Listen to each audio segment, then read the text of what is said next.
Hello বন্ধুরা, আমার চ্যানেলে সবাইকে স্বাগত। আজ আমি আরেকটি নতুন রেসিপি নিয়ে চলে এসেছি। আজ আমি দেখাবো পেঁয়াজকুলি আলু দিয়ে ট্যাংরা মাছের চচ্চড়ি। তার জন্য আমি নিয়েছি পেঁয়াজকুলি, টমেটো কুচি, আলু কুচি, পেঁয়াজ কুচি, ট্যাংরা মাছ, কাঁচা লঙ্কা চেরা, লঙ্কার গুঁড়ো, ধনেপাতা, হলুদ, লবণ। কড়াইতে তেল দিয়ে দিলাম। পেঁয়াজ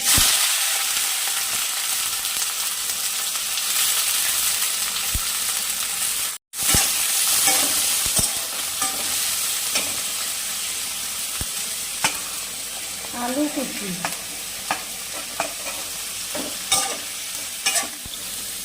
পেঁয়াজ কলি। এবার ভালো করে সবজিগুলো ভেজে নেব। টমেটো কুচি,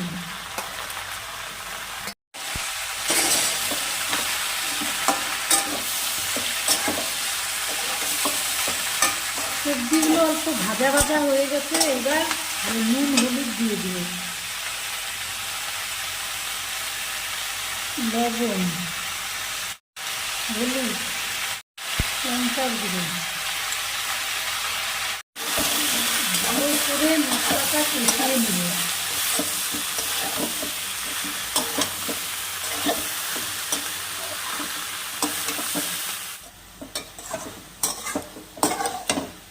মশলাটা ভালো করে কষানো হয়ে গেছে।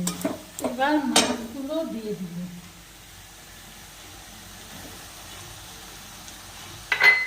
এবার মাছগুলো দিয়ে আবারও ভালো করে কষিয়ে নেব।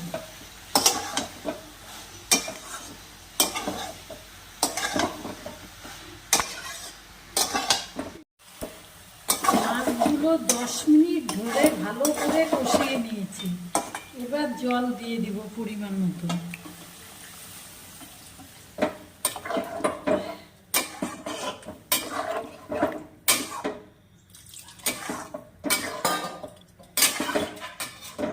এবার ঢাকনা দিয়ে দেব। 15 মিনিট পরে ঢাকনাটা খুলে নিলাম।